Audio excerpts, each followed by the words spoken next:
Seorang gadis miskin yatim piatu setiap hari datang ke bandara sambil memegang foto seorang wanita. Seorang pemuda jutawan yang sering melewatinya kali ini memutuskan untuk bertanya, "Kenapa kamu selalu datang ke sini?" Dia menjawab, "Ibuku bilang suatu hari ayahku akan kembali, jadi aku menunggunya." Saat dia menunjukkan foto ibunya, pemuda itu terkejut dan mulai menangis tanpa henti. Jika kamu menyukai cerita ini, jangan lupa untuk subscribe ke channel kami dan beritahu kami dari kota mana kamu menonton. Kita lanjutkan. Setiap hari seorang gadis kecil berusia 7 tahun muncul sendirian di lobi Bandara Internasional Soekarno-Hatta yang sibuk, namanya Melati Kusuma. Dengan jaket merah yang kebesaran menutupi tubuh mungilnya, dia selalu duduk di bangku logam yang sama, mengamati wajah-wajah penumpang yang baru tiba dengan seksama. Di tangannya, sebuah foto yang sudah lusuh karena terlalu sering dipegang. Dia tidak tersesat. Dia sedang menunggu. Para petugas bandara sudah mengenalnya.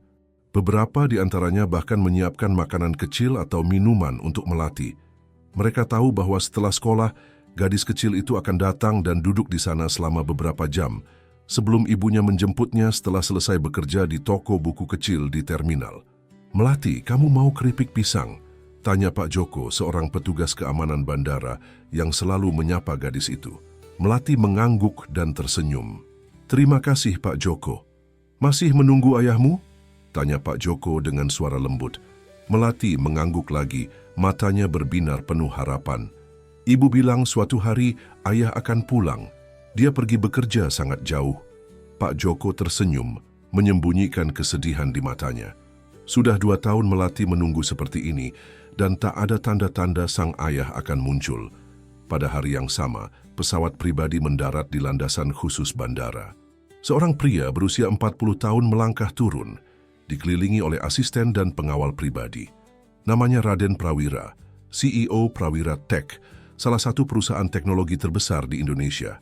Dengan setelan jas mewah dan jam tangan mahal, Raden adalah potret kesuksesan dan kekayaan. "Jadwal hari ini, Pak?" tanya Henry, asisten pribadinya. "Rapat dengan investor dari Singapura pukul 2, lalu makan malam dengan Dewan Direksi pukul 7, jawab Raden tanpa mengalihkan pandangan dari ponselnya. "Limusinnya sudah menunggu di pintu VIP, Pak." Raden mengangguk dan berjalan cepat menuju pintu keluar. Namun, karena ada masalah teknis di pintu VIP, mereka harus melewati terminal umum. Ini adalah pengalaman langka bagi Raden yang biasanya terisolasi dari keramaian. Saat berjalan melewati lobi utama, sesuatu menarik perhatiannya. Seorang gadis kecil dengan jaket merah kebesaran duduk sendirian di bangku. Entah mengapa, Raden tidak bisa mengalihkan pandangannya. Ada sesuatu yang familiar dari gadis itu, sesuatu yang membuatnya merasa aneh. "Tunggu," kata Raden tiba-tiba menghentikan langkahnya. "Ada masalah, Pak?" tanya Henry. Gadis kecil itu, Raden menunjuk Melati. "Kenapa dia sendirian?" Henry mengangkat bahu. "Mungkin menunggu keluarganya." Terdorong oleh rasa penasaran yang tidak bisa dijelaskan, Raden berjalan mendekati Melati. Gadis kecil itu masih mengamati setiap penumpang yang lewat, sesekali melihat foto di tangannya. "Halo," sapa Raden dengan canggung. Sudah lama dia tidak berbicara dengan anak-anak. Melati menoleh dan tersenyum sopan. "Halo, Pak. Kamu sedang menunggu siapa?" tanya Raden. "Saya menunggu ayah," jawab Melati polos.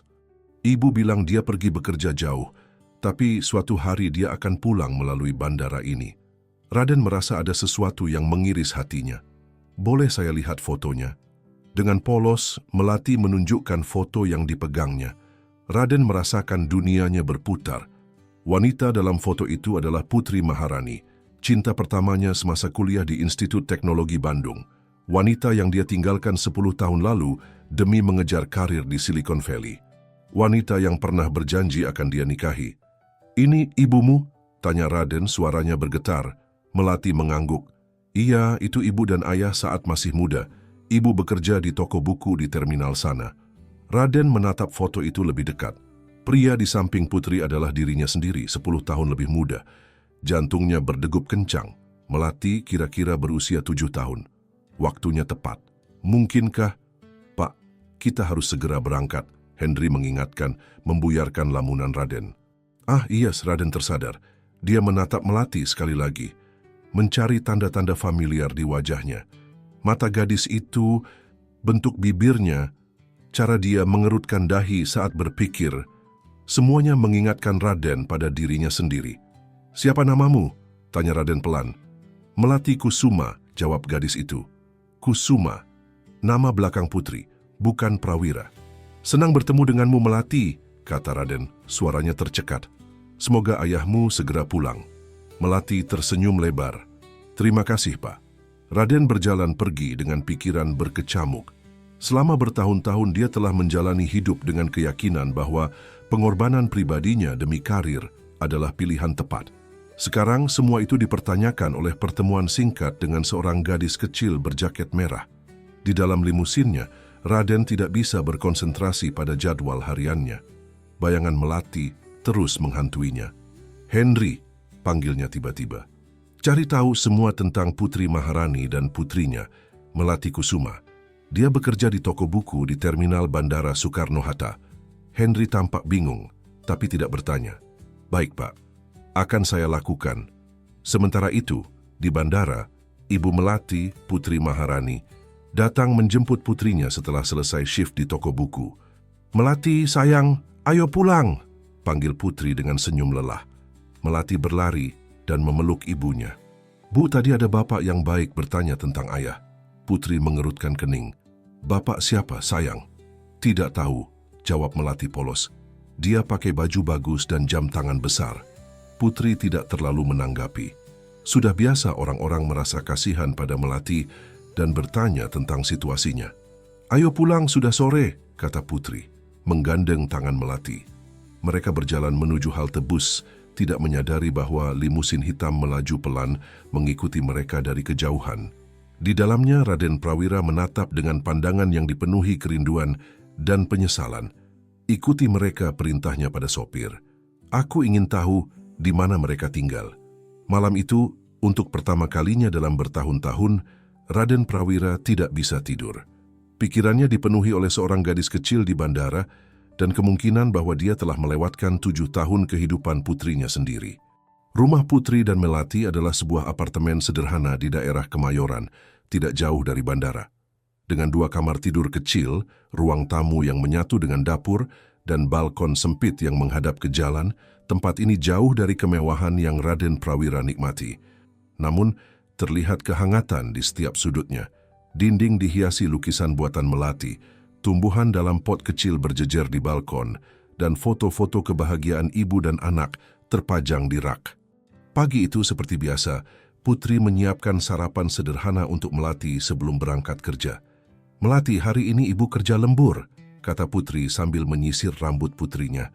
"Kamu tunggu di ruang baca dekat toko buku ya, jangan keluyuran ke lobi bandara lagi." Melati cemberut. "Tapi Bu, bagaimana kalau ayah datang hari ini? Dia tidak akan tahu di mana mencari Melati." Putri menghela napas panjang. Cerita tentang ayah yang akan kembali adalah kebohongan putih yang dia ciptakan untuk melindungi Melati dari kenyataan pahit bahwa ayahnya memilih meninggalkan mereka demi karir gemilangnya. Namun, kebohongan itu kini menjadi semakin sulit dipertahankan. Sayang, kalau ayah datang, dia pasti akan bertanya pada petugas bandara dan mereka akan menunjukkan toko buku tempat ibu bekerja. Putri menjelaskan dengan sabar. Melati akhirnya mengangguk meski wajahnya masih menunjukkan kekecewaan. Sementara itu, di kediaman mewah di kawasan elit Jakarta Selatan, Raden Prawira sedang mendengarkan laporan dari asistennya. Putri Maharani, 35 tahun, bekerja sebagai staf toko buku di Bandara Soekarno-Hatta sejak 6 tahun lalu. Sebelumnya, dia bekerja sebagai editor di sebuah penerbit buku yang bangkrut. Tinggal bersama putrinya, Melati Kusuma, 7 tahun, di apartemen sederhana di Kemayoran. Melati bersekolah di SD Negeri 03 Kemayoran. "Tidak ada data tentang ayah Melati dalam dokumen resmi," jelas Henry. "Bagaimana dengan akte kelahiran Melati?" tanya Raden. "Kosong di bagian nama ayah," jawab Henry. "Dan berdasarkan tanggal lahirnya, Melati dikandung sekitar 8 bulan setelah bapak meninggalkan Indonesia untuk bekerja di Amerika." Raden menyandarkan tubuhnya ke kursi, pikirannya berkecamuk. Putri tidak pernah memberitahunya tentang kehamilan itu. Tapi mengapa? Apakah dia takut Raden akan menolak tanggung jawab? Atau apakah dia terlalu bangga untuk meminta bantuan? Apa rencana Bapak selanjutnya? Tanya Henry hati-hati. Raden menatap jendela besar yang menampilkan pemandangan Jakarta dari ketinggian.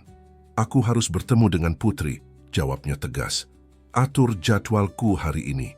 Batalkan semua rapat jika perlu. Henry tampak terkejut. Selama bertahun-tahun bekerja untuk Raden, dia belum pernah melihat bosnya membatalkan rapat demi urusan pribadi. Baik, Pak. Apa perlu saya mengatur pertemuan dengan Ibu Putri terlebih dahulu? Raden menggeleng. Tidak, aku akan menemuinya langsung di toko buku. Ini masalah yang harus ku selesaikan sendiri. Pukul 10 pagi, Raden sudah berada di bandara. Dia sengaja berpakaian sederhana, kemeja putih lengan panjang, dan celana kain hitam untuk tidak menarik perhatian. Tanpa pengawal, tanpa asisten, hanya seorang pria yang hendak menghadapi masa lalunya.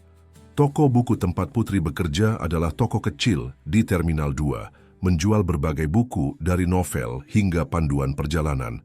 Raden berdiri di luar, mengamati dari kejauhan, dan di sanalah dia melihatnya, Putri Maharani, wanita yang pernah dia cintai dengan sepenuh hati, wanita yang dia tinggalkan demi ambisi. 10 tahun telah mengubah Putri. Rambut panjangnya kini dipotong sebahu, wajahnya menunjukkan gurat-gurat kelelahan. Tapi mata itu, mata yang selalu memancarkan kehangatan dan kecerdasan, tetap sama. Putri sedang membantu seorang pelanggan mencari buku, senyumnya ramah dan profesional. Raden mengambil napas dalam-dalam sebelum melangkah masuk. Jantungnya berdegup kencang, tenggorokannya terasa kering. Bagaimana reaksi Putri saat melihatnya? Akankah dia marah, sedih, atau lebih buruk lagi, acuh tak acuh? Putri sedang merapikan buku-buku di rak ketika sebuah suara yang sangat familiar memanggilnya. Putri, dia membeku. Suara itu, suara yang selama bertahun-tahun hanya hadir dalam mimpi dan kenangan, kini terdengar nyata di belakangnya. Perlahan, dengan jantung berdebar, Putri berbalik. Raden, bisiknya, nyaris tidak percaya pada penglihatannya sendiri. Mereka berdiri berhadapan, dipisahkan oleh jarak fisik yang pendek, namun jurang emosional yang dalam. 10 tahun tanpa kabar. 10 tahun Putri membesarkan Melati seorang diri. 10 tahun Raden tenggelam dalam kesuksesan bisnisnya. Kita perlu bicara, kata Raden pelan. Putri menatapnya dengan pandangan yang sulit ditafsirkan. Campuran terkejut, marah dan mungkin. Meski Raden tidak berani berharap terlalu banyak. Sedikit kerinduan. Aku sedang bekerja, jawab Putri dingin. Kumohon, ini penting, desak Raden. Ini tentang Melati. Wajah Putri langsung berubah. Matanya membelalak, tubuhnya menegang. Dari mana kau tahu tentang Melati? Aku bertemu dengannya kemarin, di lobi bandara. Dia menunjukkan foto kita. Putri menutup matanya sejenak, mencoba mengendalikan emosi. Kita tidak bisa bicara di sini, katanya akhirnya. Aku istirahat makan siang jam 12. Temui aku di kafe di ujung terminal. Raden mengangguk. Terima kasih. Dia keluar dari toko buku dengan perasaan campur aduk. Pertemuan pertama setelah 10 tahun ternyata lebih sulit dari yang dia bayangkan. Putri jelas masih menyimpan luka dan Raden tidak bisa menyalahkannya. Selama 2 jam berikutnya, Raden berkeliling bandara, memikirkan apa yang akan dia katakan pada Putri. Haruskah dia langsung bertanya tentang Melati? Atau haruskah dia memulai dengan permintaan maaf atas kepergiannya yang tiba-tiba dulu? Tidak ada skenario yang terasa benar. Tepat pukul 12, Raden sudah duduk di kafe yang dimaksud Putri. Dia memesan 2 cangkir kopi dan menunggu dengan gelisah. 15 menit kemudian, Putri muncul. Dia telah mengganti seragam kerjanya dengan blus sederhana, rambutnya diikat rapi. Terima kasih sudah datang, kata Raden saat Putri duduk di hadapannya. Putri tidak menjawab. Matanya menatap Raden dengan tajam, menilai pria yang dulu meninggalkannya. Raden tampak berbeda. Lebih tegas, lebih berkuasa, tapi juga lebih lelah. Kesuksesan telah memberinya segalanya, namun juga mengambil sesuatu darinya. Langsung saja, kata Putri akhirnya. Apa yang ingin kau bicarakan tentang Melati? Raden menelan ludah. Melati, apakah dia anakku? Pertanyaan itu menggantung di udara seperti pisau tajam. Putri menatap kopinya yang masih mengepul. Ya, jawabnya singkat, mengakui apa yang sudah Raden duga. Dia putrimu. Meski sudah menduga jawabannya, pengakuan Putri tetap menghantam Raden seperti gelombang besar. Dia punya seorang putri. Selama 7 tahun, dia telah menjadi seorang ayah tanpa mengetahuinya. "Kenapa kau tidak memberitahuku?" tanya Raden. Suaranya tercekik emosi. Putri tertawa getir. "Memberitahumu? Bagaimana caranya? Kau pergi begitu saja, Raden. Kau mengubah nomor telepon, email, dan semua kontakmu. Aku mencoba mencarimu selama berbulan-bulan. Aku mengirim email terakhir menjelaskan bahwa aku akan fokus pada karir di Silicon Valley," kata Raden membela diri. "Ya, email dingin yang pada intinya mengatakan bahwa aku tidak lagi punya tempat dalam hidupmu," balas Putri tajam. "Dan seminggu setelah email itu aku mengetahui bahwa aku hamil. Apa yang harus kulakukan? Mengemis agar kau kembali. Memaksamu mengakui anak yang bahkan tidak kau inginkan." Kata-kata Putri menusuk Raden. Dia tidak bisa membantahnya. Memang benar dia telah memutuskan semua hubungan dengan masa lalunya, termasuk Putri, demi fokus pada karirnya yang sedang menanjak di Amerika. "Aku minta maaf," ucap Raden pelan. "Aku tidak tahu." "Sekarang kau tahu," kata Putri. "Lalu apa? Apa yang kau inginkan, Raden? Kau sudah melihat bagaimana kehidupan kami. Kami baik-baik saja tanpamu." Raden menatap Putri lekat-lekat. "Aku ingin mengenal putriku," katanya dengan suara tegas. "Aku ingin menjadi bagian dari hidupnya." Putri menggeleng. "Tidak semudah itu. Kau tidak bisa tiba-tiba muncul dan mengklaim hakmu sebagai ayah setelah menghilang selama 7 tahun. Melati bukan proyek bisnis yang bisa kau ambil alih begitu saja." "Aku tahu," kata Raden. "Aku tidak berharap bisa langsung menjadi ayahnya, tapi izinkan aku mengenalnya secara perlahan. Beri aku kesempatan untuk membuktikan bahwa aku bisa menjadi ayah yang baik untuknya." Putri terdiam, mempertimbangkan kata-kata Raden. Di satu sisi, dia ingin melindungi Melati dari kemungkinan ditinggalkan lagi. Di sisi lain, bukankah setiap anak berhak mengenal ayah kandungnya? "Baiklah," kata Putri akhirnya, "tapi dengan syarat, kau tidak boleh memberitahu Melati bahwa kau adalah ayahnya. Belum. Kenalkan dirimu sebagai teman lamaku. Biarkan dia mengenalmu terlebih dahulu dan lihat apakah kau benar-benar serius dengan niatmu." Raden mengangguk, merasa lega sekaligus gugup. "Terima kasih, Putri. Aku berjanji tidak akan mengecewakan kalian lagi." Putri menatapnya dengan pandangan yang menusuk. "Jangan membuat janji yang tidak bisa kau tepati, Raden. Kami sudah cukup kecewa." Dengan kata-kata itu, Putri bangkit dan meninggalkan kafe, meninggalkan Raden dengan secangkir kopi yang mendingin dan beban tanggung jawab baru yang terasa berat di pundaknya. Namun untuk pertama kalinya dalam bertahun-tahun, ada sesuatu yang lebih penting dalam hidupnya dibandingkan Prawira Tech dan semua kesuksesannya. Raden Prawira tidak pernah merasa segugup ini sepanjang hidupnya. Bahkan saat presentasi di depan investor-investor besar Silicon Valley dulu, tangannya tidak pernah berkeringat seperti sekarang. Dia berdiri di taman kecil dekat bandara, tempat yang disarankan Putri untuk pertemuan pertamanya dengan Melati. "Pak Raden?" Sebuah suara kecil memanggilnya dari belakang. Raden berbalik dan melihat Melati berdiri di sana, masih dengan jaket merah kebesarannya, menatapnya dengan mata bulat penuh, rasa ingin tahu. Di sampingnya Putri berdiri dengan wajah waspada. "Halo Melati," sapa Raden, berusaha terdengar santai meski jantungnya berdebar kencang. "Ibu bilang Bapak adalah teman lama Ibu," kata Melati polos. Raden mengangguk, matanya sesekali melirik Putri yang mengawasinya dengan tajam. "Benar, kami dulu kuliah bersama di Bandung. Bapak kenal ayah saya juga?" tanya Melati tiba-tiba, membuat Raden tersedak. Putri cepat-cepat menengahi. "Melati, Pak Raden baru kembali dari luar negeri. Dia ingin mengajak kita makan es krim. Kamu mau?" Mata Melati langsung berbinar. "Mau!" Mereka berjalan bersama ke kedai es krim terdekat. Raden mengamati bagaimana Melati berjalan, cara dia menatap sekeliling dengan penuh rasa ingin tahu, dan caranya berbicara tanpa henti tentang sekolah dan teman-temannya. Ada begitu banyak hal kecil yang mengingatkannya pada dirinya sendiri, cara Melati mengerutkan kening saat berpikir, atau bagaimana dia mengetuk-ngetuk jari saat tidak sabar. Di kedai es krim, Raden membiarkan Melati memilih rasa favoritnya. coklat dengan taburan kacang dan saus stroberi. Saat gadis kecil itu sibuk dengan es krimnya, Raden dan Putri duduk dalam diam yang canggung. "Dia sangat mirip denganmu," kata Putri pelan, memecah keheningan. Terutama matanya dan caranya berpikir. Raden menatap Melati dengan perasaan yang sulit dijelaskan, campuran kebanggaan, penyesalan, dan keinginan untuk melindungi. Dia gadis yang luar biasa. "Kau melakukan pekerjaan yang hebat membesarkannya, Putri." Putri mengangkat bahu. "Aku tidak punya pilihan lain. Aku tahu ini tidak cukup, tapi aku ingin membantu secara finansial," kata Raden hati-hati. "Untuk kebutuhan Melati, pendidikannya, semuanya." "Kami tidak membutuhkan uangmu," tolak Putri tegas. "Ini bukan tentang kau atau aku, Putri. Ini tentang Melati," Raden bersikeras. "Dia berhak mendapatkan yang terbaik."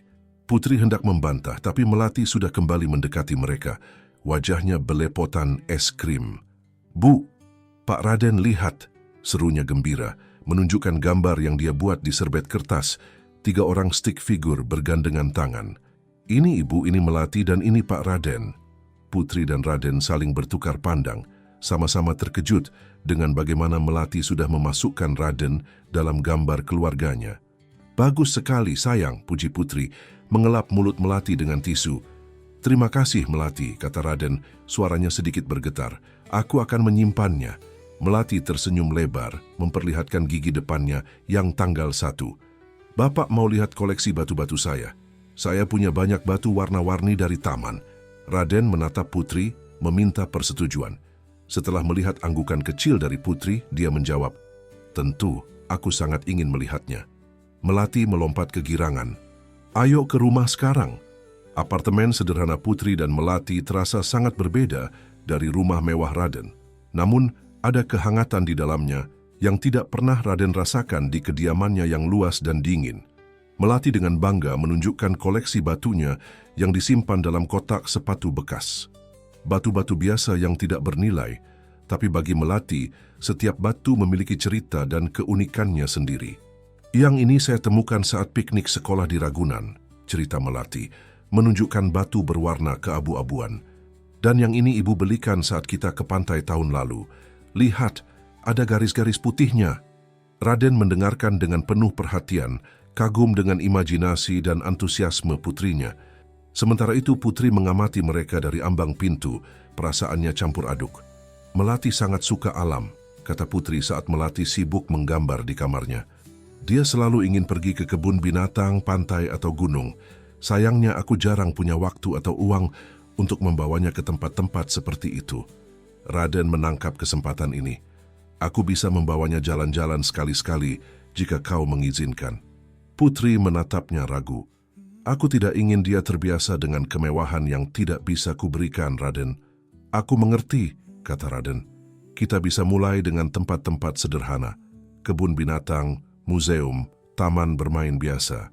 Yang penting adalah waktunya, bukan tempatnya." Putri tampak mempertimbangkan. "Baiklah, tapi aku akan ikut setidaknya untuk beberapa kali pertama." "Tentu saja," Raden menyetujui dengan cepat. "Akhir pekan ini, mungkin kita bisa ke Taman Mini." Sebelum Putri bisa menjawab, Melati berlari ke ruang tamu dengan sebuah buku di tangan. "Pak Raden, Bapak mau bacakan cerita untuk saya?" pintanya dengan mata berbinar. Raden tersenyum dan mengangguk. "Tentu, Melati." Sore itu untuk pertama kalinya Raden Prawira membacakan dongeng untuk putrinya, kisah tentang putri kecil yang menemukan istana ajaib di dalam hutan. Melati mendengarkan dengan penuh perhatian, sesekali bertanya atau berkomentar. Setelah cerita berakhir, Melati tertidur di sofa, kepalanya bersandar pada bahu Raden. "Dia menyukaimu," kata Putri pelan saat mereka memindahkan Melati ke kamarnya. "Dia anak yang luar biasa," balas Raden mengamati wajah tidur putrinya yang damai. "Terima kasih sudah memberiku kesempatan ini, Putri." Putri hanya mengangguk. Ada banyak hal yang ingin dia katakan, tapi ini bukan waktu yang tepat. Dalam perjalanan pulang, Raden merenungkan pertemuan hari ini. Selama bertahun-tahun hidupnya hanya berputar pada pekerjaan, kesuksesan, dan ambisi. Tapi sore ini membacakan cerita untuk seorang gadis kecil terasa lebih memuaskan daripada menandatangani kontrak jutaan dolar. Keesokan harinya Raden mengejutkan jajaran eksekutif Prawira Tech dengan sebuah pengumuman. Dia akan mengurangi jam kerjanya dan mendelegasikan lebih banyak tanggung jawab. Dia ingin lebih banyak waktu untuk proyek pribadi yang penting. "Apa Pak Raden baik-baik saja?" bisik seorang direktur pada Henry setelah rapat. Henry tersenyum kecil. "Saya rasa Pak Raden akhirnya menemukan sesuatu yang lebih penting dari pekerjaan." Akhir pekan berikutnya, seperti yang dijanjikan, Raden membawa Melati dan Putri ke Taman Mini Indonesia Indah. Melati tidak bisa menyembunyikan kegembiraannya melihat miniatur pulau-pulau Indonesia dan berbagai atraksi budaya. "Pak Raden, ayo naik kereta gantung," seru Melati, menarik tangan Raden. Saat mereka melayang di atas taman, Melati menunjuk ke sana-sini dengan penuh semangat. Raden merasakan kebahagiaan yang belum pernah dia rasakan sebelumnya. Di sampingnya, Putri juga tersenyum, meski masih ada keraguan di matanya. "Putri," panggil Raden pelan, saat Melati sibuk melihat pemandangan. "Aku tahu ini mungkin terlalu cepat, tapi aku ingin membicarakan tentang masa depan. Masa depan kita bertiga." Putri menatapnya tajam. "Jangan terburu-buru, Raden. Kita baru memulai ini. Buktikan dulu bahwa kau serius, bahwa kau tidak akan meninggalkan Melati lagi." "Aku tidak akan pergi kemana-mana," janji Raden. "Kalian berdua adalah prioritasku sekarang." "Kata-kata mudah diucapkan," balas Putri. "Tapi Melati bukan sekadar hobi akhir pekan, Raden. Dia membutuhkan kehadiran yang konsisten, bukan sekedar kunjungan sesekali saat kau tidak sibuk dengan perusahaanmu." Kata-kata Putri menancap dalam. Raden tahu dia benar. Menjadi ayah bukan tentang menghabiskan uang atau memberikan hadiah mahal. Ini tentang kehadiran, konsistensi, dan komitmen jangka panjang. "Aku mengerti," kata Raden, "dan aku berjanji akan membuktikannya." Sepulang dari Taman Mini, Melati tertidur di mobil. Kelelahan setelah seharian bermain, Raden mengantarkan mereka sampai ke apartemen. "Terima kasih untuk hari ini," kata Putri di ambang pintu. Melati sangat menikmatinya. "Aku juga," balas Raden. "Bolehkah aku menjemputnya dari sekolah Senin depan? Aku ingin membantumu, Putri. Aku tahu kau bekerja keras." Putri tampak ragu, tapi akhirnya mengangguk. "Baiklah, sekolahnya selesai pukul 2 siang, tapi langsung antar dia ke bandara ya. Aku akan menunggunya di toko buku." "Tentu," Raden menyanggupi. "Selamat malam, Putri." Saat pintu tertutup, Raden berdiri sejenak di koridor apartemen sederhana itu. Hidupnya telah berubah selamanya. Dari seorang CEO yang hanya peduli pada grafik pertumbuhan dan laporan keuangan, kini dia harus belajar menjadi seorang ayah. Tantangan terbesar dalam hidupnya, tapi juga yang paling bermakna. Di dalam apartemen, Putri memandangi Melati yang tertidur pulas. Ada kekhawatiran yang menggerogotinya. Bagaimana jika Raden hanya tertarik untuk sementara? Bagaimana jika dia kembali menghilang dan meninggalkan luka yang lebih dalam pada Melati? Tapi melihat kebahagiaan di wajah putrinya hari ini, Putri tahu dia harus memberikan kesempatan ini pada mereka berdua.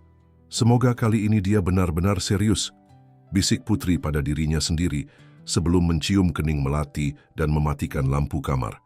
Minggu-minggu berikutnya berlalu dengan cepat. Raden membangun rutinitas baru dalam hidupnya. Menjemput Melati dari sekolah 2 kali seminggu, menghabiskan akhir pekan bersama Melati dan Putri, bahkan sesekali membantu Melati mengerjakan PR matematikanya. Setiap momen bersama putrinya terasa berharga, seolah dia sedang mengejar 7 tahun yang telah hilang. Namun, menjadi CEO Prawira Tech dan secara diam-diam menjadi ayah untuk Melati bukanlah hal yang mudah. Raden hidup di 2 dunia yang sangat berbeda. Senin pagi, Raden duduk di ruang rapat mewah di lantai 40 gedung Prawira Tech. Di hadapannya, layar besar menampilkan presentasi dari tim pemasaran tentang strategi peluncuran produk terbaru mereka. "Jadi, Pak Raden, kami mengusulkan peluncuran internasional pada bulan depan, dimulai dari Singapura, lalu Tokyo, dan kemudian San Francisco," jelas Direktur Pemasaran dengan antusias. "Ini akan menjadi peluncuran terbesar dalam sejarah Prawira Tech." Raden mengangguk, tapi pikirannya melayang pada janji yang dia buat pada Melati untuk datang ke pertunjukan drama sekolahnya minggu depan. "Pak Raden," panggil Direktur Keuangan, menyadari bahwa CEO mereka tidak sepenuhnya fokus. "Apakah Bapak setuju dengan anggaran pemasaran yang kami usulkan?" Raden tersentak dari lamunannya. Ah, ya. Tapi saya tidak bisa hadir di peluncuran Tokyo. Atur ulang jadwalnya, atau kirim Pak Henry untuk mewakili saya. Para eksekutif saling bertukar pandang heran. Dulu, Raden selalu hadir di setiap peluncuran produk penting, bahkan rela terbang ke berbagai negara dalam seminggu. Sekarang, dia sering mendelegasikan tugas-tugas tersebut. Ada hal penting yang harus saya tangani di Jakarta, tambah Raden, seolah membaca kebingungan mereka. Setelah rapat, Henry mengikuti Raden ke ruangannya. Pak, apa tidak sebaiknya kita beritahu Dewan Direksi tentang situasi pribadi Bapak? Tanya Henry hati-hati. Mereka mulai bertanya-tanya mengapa Bapak tiba-tiba mengurangi komitmen kerja. Raden menggeleng. Belum waktunya, Henry. Aku belum memberitahu Melati bahwa aku ayahnya. Aku tidak ingin dia mengetahuinya dari sumber lain. Henry menghela napas. Saya mengerti, Pak. Tapi saya khawatir Dewan Direksi mulai tidak sabar. Saham kita turun 5% minggu lalu setelah Bapak membatalkan pertemuan dengan investor utama. Aku tahu, kata Raden, mengusap wajahnya lelah. Aku akan menanganinya. Atur pertemuan dengan Dewan Direksi besok. Aku akan meyakinkan mereka bahwa semuanya terkendali. Sementara itu, di sekolah Melati, Putri duduk di hadapan wali kelas putrinya untuk pertemuan orang tua rutin. Ibu Putri, saya perhatikan Melati semakin ceria belakangan ini, kata Bu Rahayu, wali kelas Melati. Nilainya juga meningkat, terutama di matematika. Putri tersenyum. Dia mendapat bantuan untuk PR matematikanya. Ah, dari ayahnya? Tanya Bu Rahayu polos. Putri tertegun. Maaf? Oh, Melati sering bercerita tentang Pak Raden yang membantunya dengan PR dan sering mengajaknya jalan-jalan. Jelas Bu Rahayu. Saya kira itu ayahnya. Dia teman lama saya, jawab Putri canggung. Bu Rahayu mengangguk meski tampak sedikit bingung. Maaf, saya salah paham. Tapi siapapun Pak Raden ini, kehadirannya berdampak positif pada Melati. Dia lebih percaya diri dan lebih banyak berinteraksi dengan teman-temannya. Perkataan Bu Rahayu terus terngiang di kepala Putri sepanjang hari. Memang benar, Melati telah berubah sejak Raden hadir dalam hidupnya. Gadis kecil itu kini lebih ceria, lebih terbuka, dan tidak lagi menghabiskan berjam-jam di bandara menunggu ayah yang tak kunjung datang. Tapi kekhawatiran Putri belum sepenuhnya hilang. Bagaimana jika Raden bosan? Bagaimana jika tuntutan perusahaannya kembali menyita seluruh waktunya? Melati akan terluka lebih dalam dari sebelumnya. Sore itu, Raden menjemput Melati dari bandara. Putri memperhatikan dari kejauhan bagaimana Melati berlari ke arah Raden dengan wajah berseri-seri. Dan bagaimana Raden mengangkat tubuh mungil putrinya dengan tawa bahagia.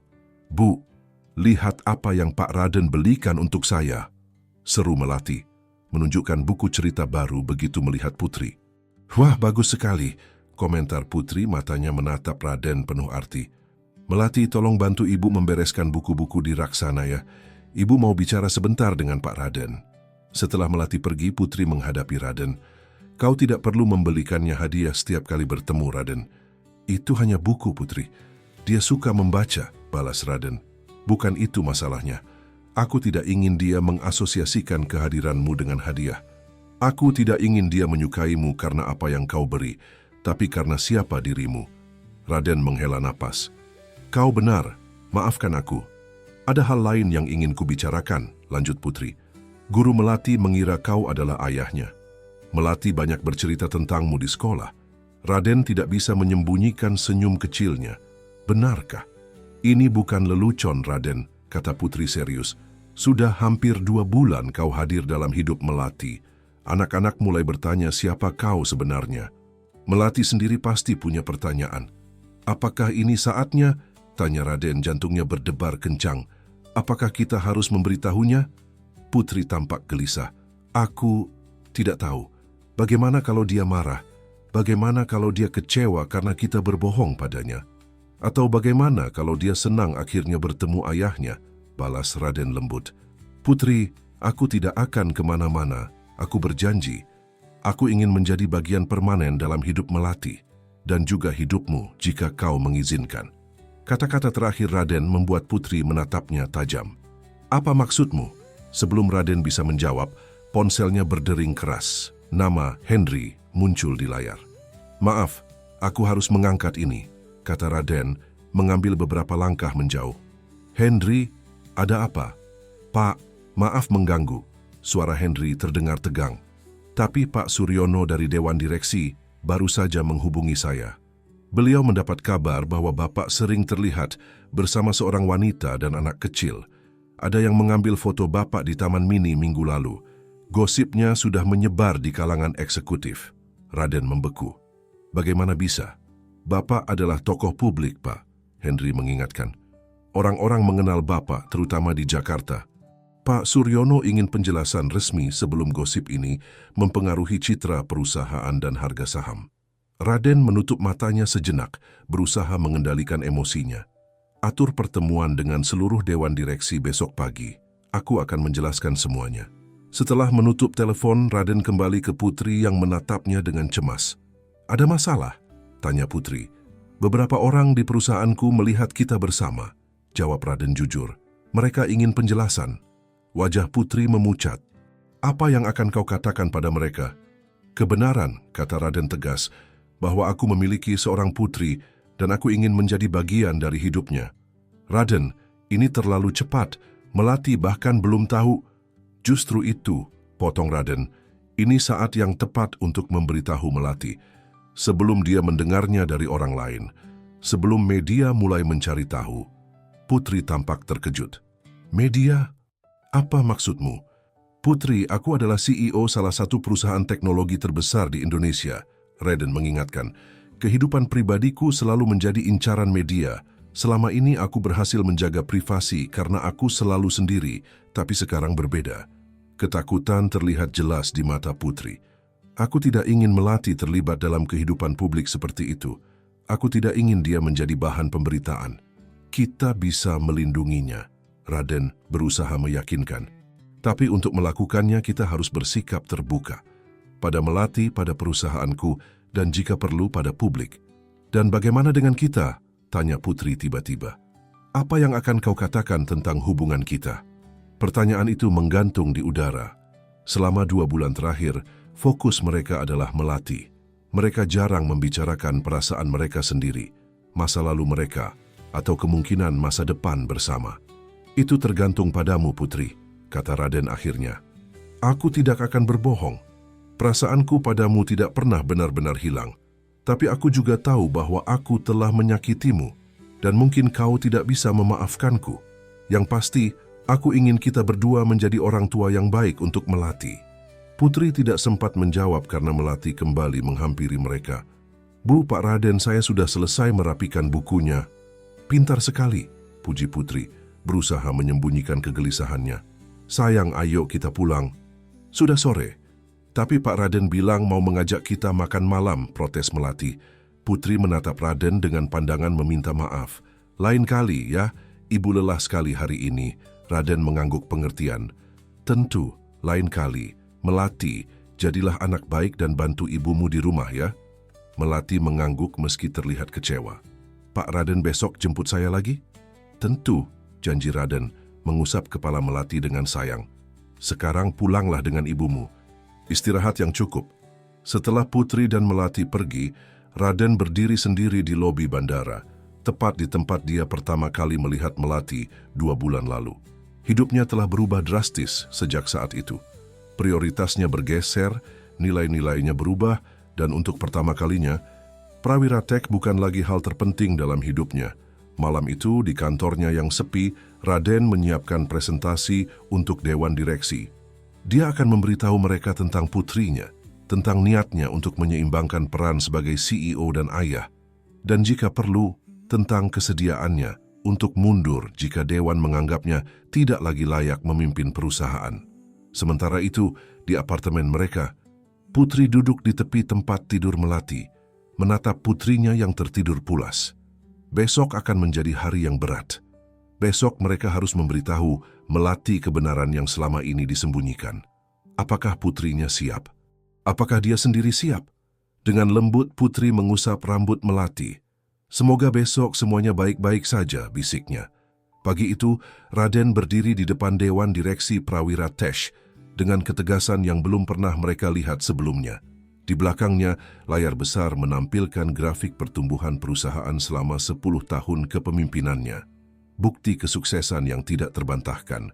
Seperti yang kalian lihat, di bawah kepemimpinan saya, Prawira Tech telah berkembang dari startup kecil menjadi perusahaan teknologi terbesar di Indonesia. Raden memulai. Saya telah mendedikasikan 10 tahun hidup saya untuk perusahaan ini, seringkali dengan mengorbankan kehidupan pribadi saya. Para direktur mengangguk setuju. Mereka semua tahu bagaimana Raden bekerja tanpa kenal lelah, bagaimana dia selalu menjadi orang pertama yang datang dan terakhir yang pulang. Dedikasi Raden pada Prawira Tech tidak pernah diragukan sampai beberapa bulan terakhir. Namun baru-baru ini, hidup saya mengalami perubahan besar, lanjut Raden. Saya baru mengetahui bahwa saya memiliki seorang putri berusia 7 tahun. Ruangan langsung dipenuhi bisik-bisik terkejut. Pak Suryono, direktur tertua dan paling konservatif, mengerutkan keningnya dalam-dalam. Putri saya, Melati, adalah hasil hubungan saya dengan seorang wanita sebelum saya memulai Prawira Tech. Sayangnya, saya tidak mengetahui keberadaannya sampai 2 bulan lalu. Raden menjelaskan. Dan sekarang, saya ingin menjadi bagian dari hidupnya. Pak Raden, Pak Suryono angkat bicara. Saya menghargai kejujuran Anda, tapi kami perlu tahu bagaimana hal ini akan mempengaruhi komitmen Anda pada perusahaan. Prawira Tech sedang dalam tahap ekspansi kritis. Raden mengangguk. Saya memahami kekhawatiran kalian, dan saya tidak akan berbohong. Prioritas saya telah berubah.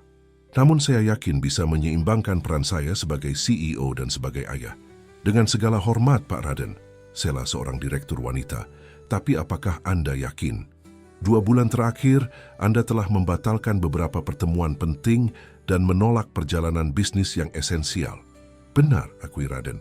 Saya sedang menyesuaikan diri. Tapi saya telah memikirkan solusinya.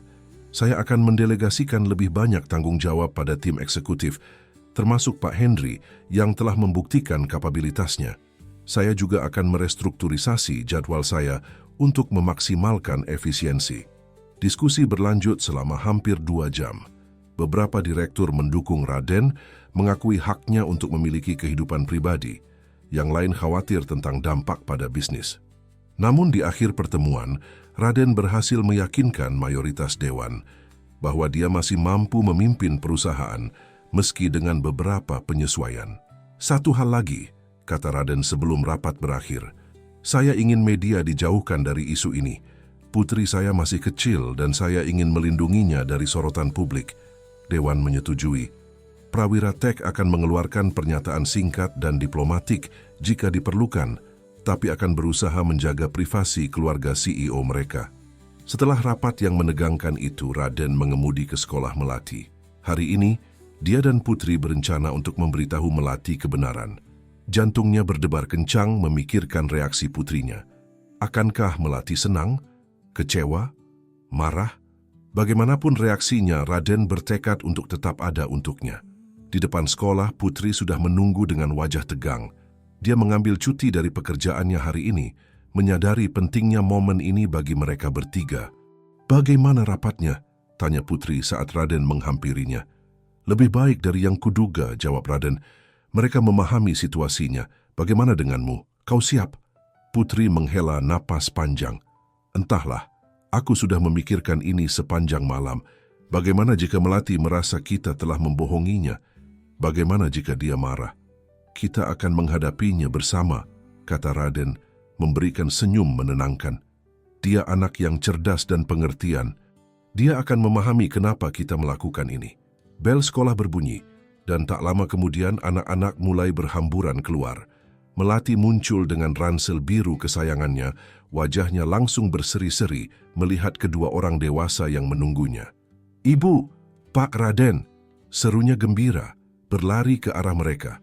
Kenapa kalian berdua menjemputku? Apa kita akan pergi ke tempat spesial? Putri tersenyum, berusaha menyembunyikan kegugupannya.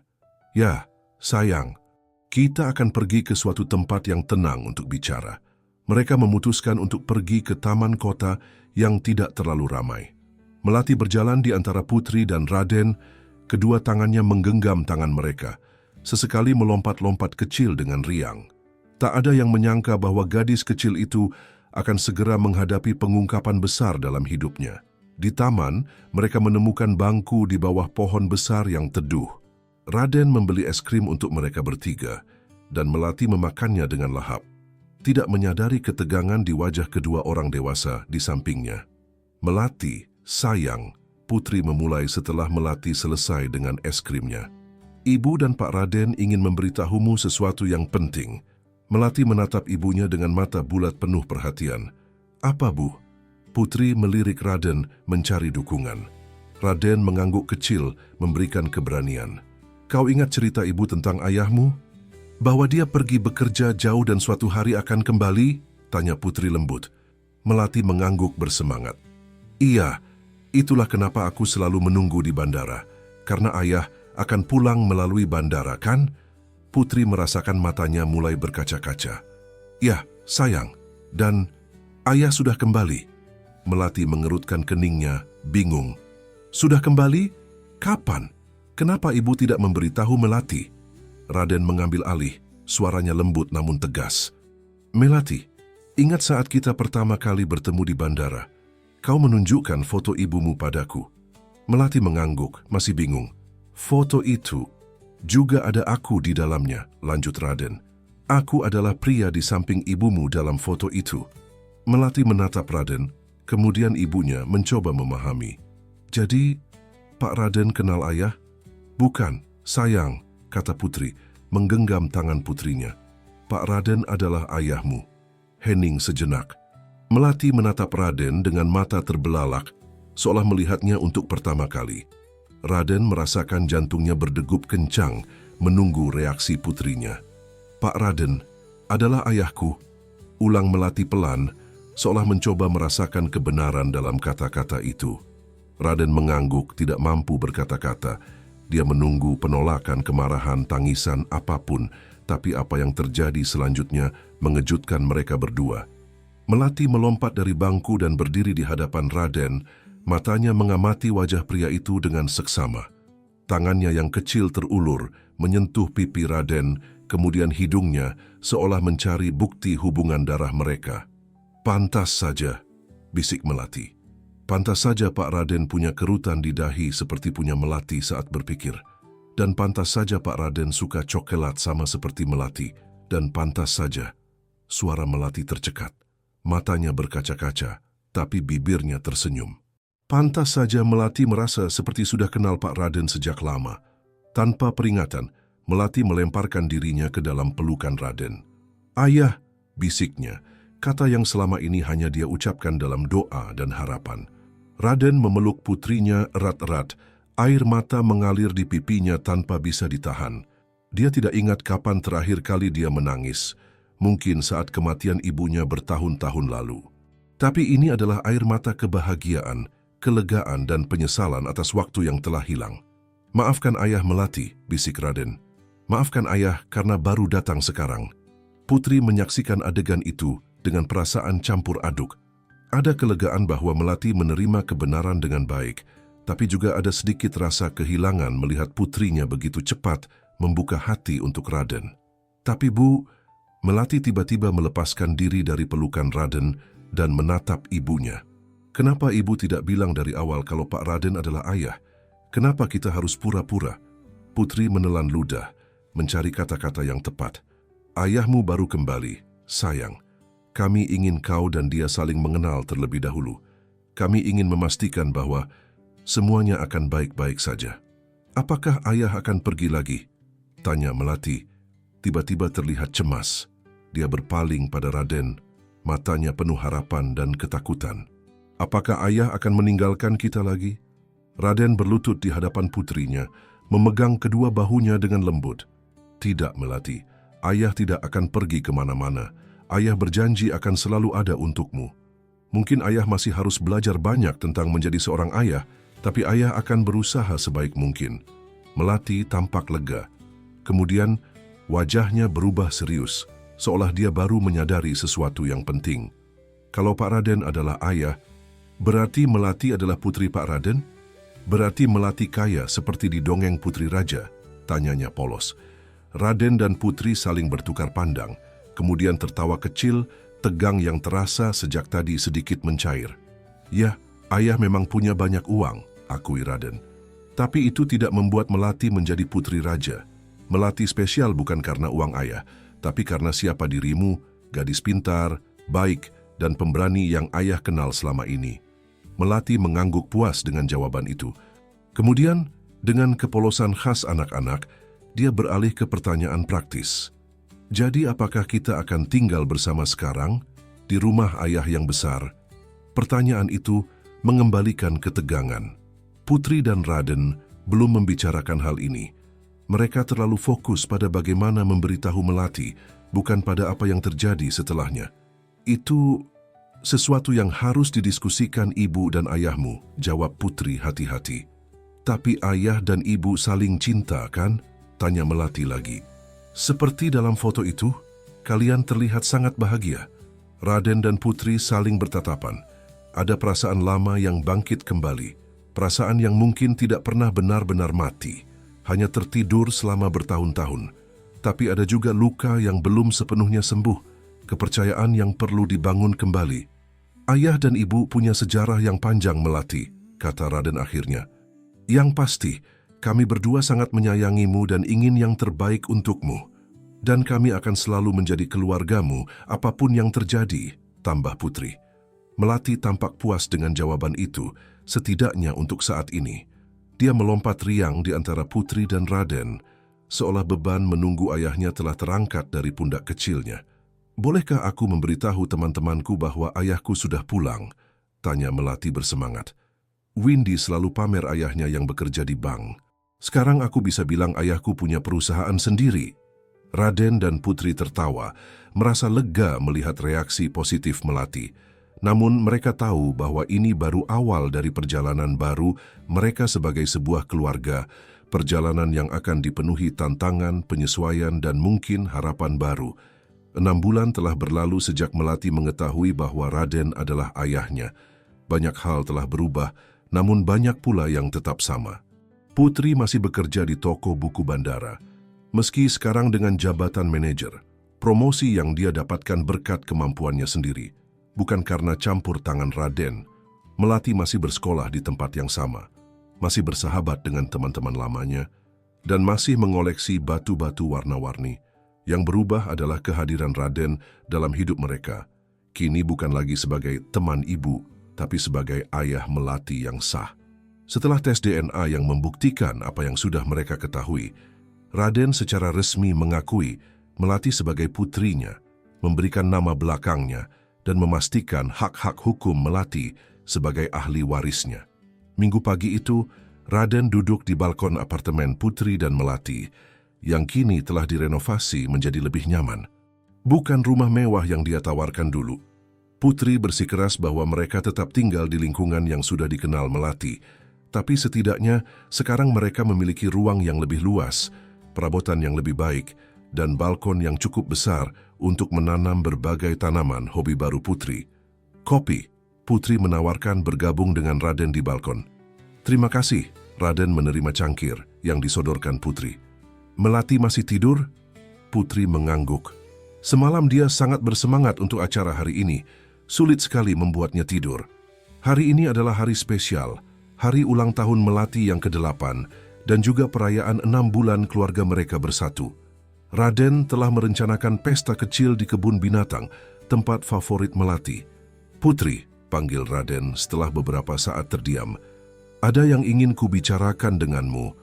Putri menatapnya dengan alis terangkat. Mereka telah menjalani 6 bulan sebagai orang tua bersama, tapi hubungan pribadi mereka masih berada di wilayah abu-abu. Ada perasaan yang tak terucapkan, sentuhan tangan yang terlalu lama, tatapan yang tertahan, tapi juga ada keraguan dan ketakutan untuk melangkah lebih jauh. "Aku telah memikirkan ini dengan matang," lanjut Raden, "tentang kita, tentang Melati, tentang masa depan." Putri meneguk kopinya, menunggu. Dia telah belajar bahwa Raden yang sekarang lebih berhati-hati dengan kata-katanya, tidak seperti dulu yang impulsif dan terburu-buru. "Aku tahu 6 bulan mungkin terlalu cepat," kata Raden, "tapi kita juga sudah kehilangan terlalu banyak waktu, 10 tahun tepatnya." Dari saku celananya, Raden mengeluarkan kotak kecil berwarna merah. Jantung Putri seketika berdegup kencang. Dia mengenali kotak itu. Kotak cincin yang sama yang Raden tunjukkan padanya 12 tahun lalu. Sebelum semuanya berubah, sebelum impian mereka terpisah. "Kau masih menyimpannya?" bisik Putri tak percaya. Raden mengangguk. "Aku tidak pernah bisa membuangnya. Bahkan di tahun-tahun tergelapku, saat aku tenggelam dalam ambisi dan kesepian, aku masih menyimpannya. Mungkin sebagian diriku selalu tahu bahwa suatu hari aku akan kembali padamu." Raden membuka kotak itu, menampilkan cincin sederhana dengan permata kecil di tengahnya. Cincin yang sama yang dulu dia berikan pada Putri sebagai janji yang kemudian dia ingkari. "Aku tidak memintamu menerimanya sekarang," kata Raden, melihat keterkejutan di wajah Putri. "Aku hanya ingin kau tahu bahwa aku serius tentang kita, tentang keluarga kita. Kali ini aku tidak akan pergi kemana-mana." Putri menatap cincin itu, kemudian menatap wajah Raden. Ada kerinduan dalam matanya, tapi juga kehati-hatian. "Raden, Ayah, Ibu!" Suara riang melati memotong kata-kata Putri. Gadis kecil itu berlari ke balkon dengan piyama merah muda, rambutnya masih berantakan. "Hari ini Melati ulang tahun." Raden dengan cepat menutup kotak cincin dan menyimpannya kembali ke saku, memberikan senyum penuh arti pada Putri sebelum mengalihkan perhatian pada putri mereka. "Selamat ulang tahun, Putri kecil," seru Raden, mengangkat Melati dan memeluknya erat. "Sudah siap untuk hari spesialmu?" Melati mengangguk bersemangat. "Kapan kita ke kebun binatang? Apa Paman Henry juga akan datang? Apa akan ada kue besar?" Putri tertawa melihat antusiasme putrinya. "Sabar, sayang. Kita masih punya banyak waktu. Sekarang ayo sarapan dulu dan bersiap-siap." Selama sarapan, Melati terus berceloteh tentang hewan-hewan yang ingin dia lihat di kebun binatang. Raden dan Putri mendengarkan dengan sabar, sesekali saling melempar senyum di atas kepala Melati.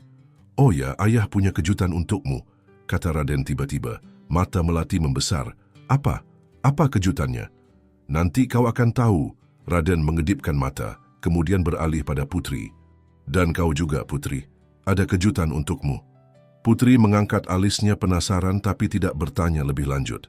Dia telah belajar bahwa Raden yang sekarang suka memberikan kejutan-kejutan kecil, bunga di meja kerja, buku yang dia cari-cari, atau tiket konser musisi favoritnya. Bukan hadiah-hadiah mahal yang memamerkan kekayaannya, tapi hal-hal thoughtful yang menunjukkan bahwa dia memperhatikan. Kebun binatang Ragunan sudah cukup ramai saat mereka tiba. Henry yang kini telah menjadi teman dekat keluarga selain asisten Raden, telah menunggu di pintu masuk dengan beberapa karyawan prawira tech yang telah mengenal Melati. "Selamat ulang tahun Melati," seru mereka bersama-sama saat Melati turun dari mobil. Melati tersenyum lebar, sedikit malu-malu dengan perhatian itu tapi jelas senang. Dia telah bertemu dengan beberapa kolega ayahnya selama 6 bulan terakhir dan bahkan pernah berkunjung ke kantor prawira tech beberapa kali. "Terima kasih, Paman Henry." Melati memeluk Henry yang membungkuk untuk menyambutnya. "Apa Paman membawa kamera seperti janji Paman?" "Tentu saja." Henry menunjukkan kamera profesional yang tergantung di lehernya. "Kita akan mendokumentasikan setiap momen hari ini." Mereka mulai menjelajahi kebun binatang, berhenti di setiap kandang untuk mengamati hewan-hewan. Melati terutama terpesona dengan area primata, tertawa melihat tingkah lucu monyet-monyet, dan mengagumi orangutan yang bergelantungan dengan anggun. "Ayah," panggil Melati saat mereka beristirahat di area piknik. "Kapan kejutannya?" Raden tersenyum penuh rahasia. "Sebentar lagi, bersabarlah." Tepat pukul 12 siang, saat mereka sedang makan siang, Henry menerima telepon dan membisikkan sesuatu pada Raden. Raden mengangguk, kemudian berdiri. "Melati, Putri, ikut aku." Kejutannya sudah siap. Penasaran, Melati dan Putri mengikuti Raden ke area administrasi kebun binatang. Di sana seorang petugas kebun binatang menyambut mereka dengan senyum ramah. "Pak Raden, semuanya sudah siap," kata petugas itu. "Silakan ikuti saya." Petugas itu membawa mereka ke sebuah area yang biasanya tidak terbuka untuk umum, area perawatan hewan. Di sana, di sebuah ruangan yang bersih dan terang, seekor anak harimau Sumatera sedang berbaring di tempat tidur khusus. "Ini Rani," petugas itu menjelaskan. Dia baru berusia 3 bulan diselamatkan dari pemburu liar yang telah membunuh induknya. Kami sedang merawatnya sebelum dia cukup besar untuk bergabung dengan harimau lain. Mata Melati berbinar-binar melihat anak harimau itu. Dia cantik sekali, bisiknya kagum. Dan kau Melati, kata Raden berlutut di samping putrinya, telah dipilih untuk menjadi sponsor resmi Rani. Sponsor? Tanya Melati bingung. Itu artinya kau akan membantu merawat Rani sampai dia dewasa, jelas petugas kebun binatang. Tentu saja dia akan tetap tinggal di sini, tapi kau bisa mengunjunginya kapan saja. Kau akan mendapatkan update reguler tentang perkembangannya, dan namamu akan tercantum di plakat khusus sebagai penyandang dana untuk konservasi harimau Sumatera. Melati ternganga, tidak percaya dengan apa yang dia dengar. Benarkah? Dia bertanya pada ayahnya. Raden mengangguk. Benar. Kau selalu bilang ingin membantu menjaga alam dan hewan-hewan, kan? Ini adalah langkah pertama. Melati memeluk ayahnya erat-erat, kemudian ibunya, kemudian kembali menatap Rani dengan mata berkaca-kaca karena bahagia. Terima kasih ayah ibu. Ini hadiah terbaik. Putri menatap Raden dengan penuh haru. Dia tahu betapa Melati mencintai hewan dan alam dan betapa dia selalu ingin melakukan sesuatu untuk membantu. Hadiah ini jauh lebih bermakna daripada mainan atau gadget mahal. Kau boleh mengelus Rani, tapi dengan sangat lembut, kata petugas kebun binatang, setelah mendapat persetujuan dari dokter hewan yang mengawasi. Dengan hati-hati, Melati mendekati anak harimau itu dan membelai kepalanya dengan jari-jari kecilnya. Rani mengeluarkan dengkuran kecil, membuat Melati terkikik gembira. Dia menyukaiku, Bu, serunya pada putri. Dia benar-benar menyukaiku. Henry mengabadikan momen berharga itu dengan kameranya, sementara Raden dan Putri berdiri berdampingan, tangan mereka tanpa sadar bersentuhan. Terima kasih, bisik Putri pada Raden. Ini sangat berarti untuknya. Dan untukku juga, balas Raden. Melihatnya bahagia adalah hal terpenting dalam hidupku sekarang. Setelah waktu dengan Rani selesai, mereka melanjutkan menjelajahi kebun binatang. Namun bukannya kembali ke area umum, petugas kebun binatang membawa mereka melalui jalan khusus. Kemana kita pergi? Tanya Putri bingung. Masih ada satu kejutan lagi, jawab Raden misterius. Mereka tiba di sebuah padang rumput kecil yang telah disulap menjadi lokasi piknik mewah. Tikar luas dengan bantal-bantal nyaman, meja rendah dengan hidangan lezat, dan di tengahnya, kue ulang tahun besar berbentuk harimau. Surprise! Seru sekelompok orang yang telah menunggu di sana, teman-teman sekolah Melati, beberapa rekan kerja Putri dari toko buku, dan karyawan kepercayaan Raden. Melati menjerit kegirangan melihat teman-temannya, berlari untuk bergabung dengan mereka. Putri menatap Raden dengan takjub. Kau merencanakan semua ini? Raden tersenyum. Dengan bantuan Henry, tentu saja. Dia jenius dalam mengorganisir hal-hal seperti ini. Pesta berlangsung meriah. Anak-anak bermain permainan tradisional yang dipimpin oleh animator profesional. Sementara orang dewasa berbincang santai sambil menikmati hidangan. Melati tampak bersinar, dikelilingi oleh orang-orang yang menyayanginya, menikmati hari spesialnya. Menjelang sore saat pesta hampir usai dan tamu-tamu mulai berpamitan, Raden mengajak Putri ke tepi padang rumput, sedikit menjauh dari keramaian. Jadi, bagaimana menurutmu tentang hari ini? Tanya Raden. Putri tersenyum hangat. Sempurna. Aku belum pernah melihat Melati sebahagia ini. Dan kau? Tanya Raden lagi. Apakah kau bahagia, Putri? Putri menatap Raden lama, kemudian mengangguk pelan. Ya Raden, aku bahagia. Melati akhirnya memiliki sosok ayah yang selalu dia impikan, dan kau berubah, dalam artian yang baik. Berkat kalian, kata Raden tulus. Kalian mengingatkanku tentang apa yang benar-benar penting dalam hidup. Raden mengeluarkan kotak cincin merah dari sakunya sekali lagi. Aku tidak memaksamu menjawab sekarang, Putri. Tapi aku ingin kau tahu bahwa aku serius dengan tawaranku tadi pagi. Aku ingin kita menjadi keluarga yang utuh, bukan hanya demi Melati, tapi juga demi kita. Putri menatap kotak cincin itu, kemudian pada Melati yang sedang tertawa bersama teman-temannya di kejauhan. Selama 6 bulan terakhir, dia telah melihat perubahan nyata pada Raden. Bagaimana pria itu memprioritaskan Melati di atas segalanya. Bagaimana dia berusaha keras menjadi ayah yang baik. bagaimana dia berjuang menyeimbangkan karirnya dan keluarganya. Perlahan Putri mengambil kotak itu dari tangan Raden dan membukanya. Cincin yang sama yang dulu pernah dia impikan akan menemaninya seumur hidup sebelum impian itu hancur. "Aku butuh waktu, Raden," kata Putri akhirnya. Tapi aku tidak menolaknya. Raden tersenyum lega dengan jawaban itu. Dia tahu bahwa memperbaiki kepercayaan yang rusak membutuhkan waktu dan dia siap menunggu. "Terima kasih," bisiknya menggenggam tangan Putri. Saat mereka kembali bergabung dengan pesta, Melati berlari menghampiri mereka dengan wajah berseri-seri. "Ayah, Ibu, ini hari terbaik dalam hidup Melati," serunya bahagia. Raden mengangkat putrinya ke dalam gendongannya. "Ayah senang kau bahagia, putri kecil." "Dan Melati punya pertanyaan," lanjut gadis kecil itu menatap kedua orang tuanya bergantian. "Kapan kita akan tinggal bersama seperti keluarga lain?" Windy bilang orang tuanya tinggal di rumah yang sama. Raden dan Putri saling bertukar pandang, tersenyum kecil. "Suatu hari nanti, sayang," jawab Putri, mengusap rambut putrinya. Suatu hari nanti. Malam itu saat mereka pulang ke apartemen dengan Melati yang tertidur pulas di kursi belakang mobil, Raden menatap dua wanita yang telah mengubah hidupnya. Putri yang cantik dan bijaksana yang telah membesarkan putri mereka dengan penuh kasih sayang dan kekuatan. Dan Melati, gadis kecil yang dia temui di bandara, yang dengan polosnya telah membawanya kembali pada apa yang benar-benar penting dalam hidup. 10 tahun lalu, Raden meninggalkan cintanya demi ambisi. Dia memilih kesuksesan bisnis daripada kebahagiaan pribadi.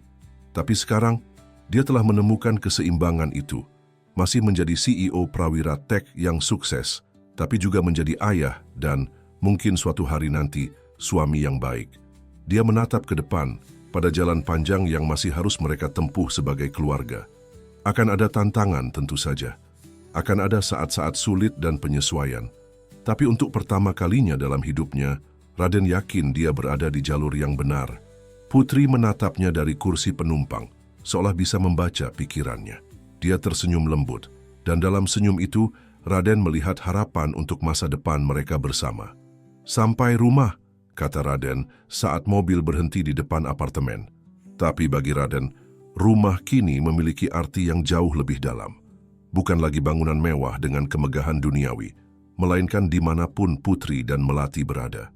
Dan saat dia mengangkat Melati yang tertidur dari kursi belakang, merasakan kehangatan tubuh kecil putrinya, dan mendengar detak jantungnya yang tenang, Raden tahu bahwa keberhasilan terbesar dalam hidupnya bukanlah Prawira Tech, melainkan kesempatan kedua ini. Kesempatan untuk menjadi ayah bagi gadis kecil yang selama 7 tahun menunggunya di bandara dengan sebuah foto usang dan harapan yang tak pernah padam.